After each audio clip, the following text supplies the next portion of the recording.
Всем привет! Меня зовут София. Я расскажу вам об основах охраны собственной жизни. Охрана жизни начинается с ограничения доступа к конфиденциальной информации третьих лиц. Следует оберегать личные отношения своих детей, ваши переживания, ваши финансы, планы и мечты. Также лучше избегать сокровенных тем и обсуждения других людей. Говоря об этих вещах, вы сами нарушаете свои личные границы, нанося вред самому себе.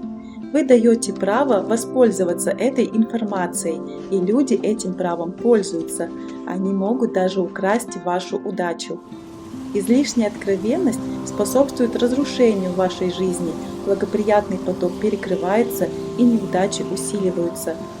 Растрачивая свою энергию на разговоры, вы будете испытывать чувство опустошенности и разбитости.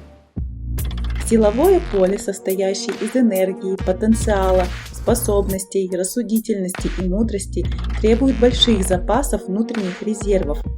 При взаимодействии с любимым человеком, с детьми, с деньгами и в целом жизнью необходима концентрация внимания, как у лазера, а не как у детского фонарика. Часто измены происходят на почве того, что женщина, обсудив интимные подробности с подругой, передает разговор мужу. Она сама стерла грань дозволенности между подругой и мужем. Рассказывая о проблемах с детьми, вы разрушаете их поле. Мало того, что это может вызвать неуважение к вам со стороны окружающих, эти рассказы подрывают доверительные отношения между ребенком и родителем. Помните, что отсутствие гармоничных отношений и отсутствие денег, наличие долгов, болезней, страхов и проблем разговорами не решить, а силы уже потрачены, и вы теряете управление своей реальностью. Сначала появляется мечта, как мысль и представление о жизни, затем идеи, как импульсы для реализации ваших целей. И в эти отношения с жизнью не стоит впускать не только третьих лиц, а даже и вторых. Растрачивая энергию на рассказы о задуманном, мозг воспринимает это как свершившийся процесс, и мотивация значительно снижается. Вам становится неинтересно. Даже близкие и родные люди нередко подрывают уверенность своими сомнениями. Люди, которые делают вид, что рады за вас и неискренне говорят слова ободрения, вкладывая противоположное намерение, также негативно влияют на ваше энергетическое поле. Важен не звук, который они издают, а их намерение. Исследования доказывают, что люди, которые не говорят о своих планах, добиваются успехов гораздо чаще тех, кто раскрывает информацию. Хвастаясь победами, вы самоутверждаетесь, а собеседник может злиться, что у него нет того, что есть у вас, и таким образом неосознанно разрушить своей завистью ваше благополучие. Для развития уверенности лучше воплотить в жизнь свою новую идею. Не следует также принижать свою успешность разговорами о неудачах. Тем самым вы погружаетесь в негативное состояние, вызывая злорадство у недоброжелателей. Обсуждая других людей, вы отдаете энергию им и даже можете попасть в подобную ситуацию. Также, раздавая непрошенные советы, помощь и деньги, вы эмоционально вовлекаетесь, берете чужие неудачи на себя, как будто хотите пройти опыт других людей. Ведь там, где фокус вашего внимания, там и проявляются результаты вашей жизни.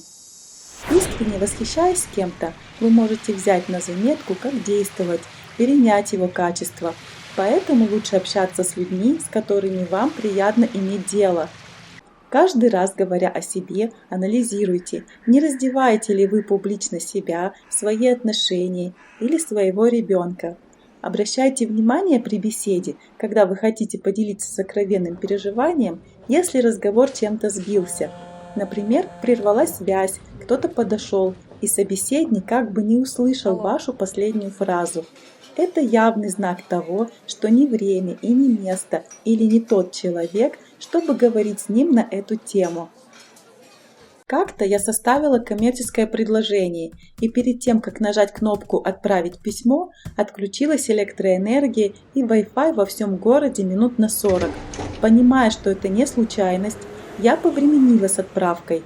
Позже я узнала, что в этот период генеральный директор переживал личную трагедию. Спустя 2 недели мое предложение утвердили, чего бы ни произошло, отправь я его ранее. В случае, если вас попросили совета и вы решили поделиться опытом, представьте мысленно защиту на этом аспекте личной жизни. Образ защиты может быть каким угодно, например, в виде купола, цилиндра или же пограничной службы. Соблюдая эти меры безопасности, со временем уйдут люди, желающие вторгаться в ваше личное пространство, так как вам будет с ними не по пути. Вспомните, были ли случаи в вашей жизни, когда вы потеряли то, о чем рассказали? Если да, то знайте, что некоторые возможно вернуть. Узнать об этом вы можете на личной консультации. Для этого задайте вопрос в комментариях или в личном сообщении. В мире есть масса удивительных вещей, о которых интересно и полезно поговорить, без душевного стриптиза.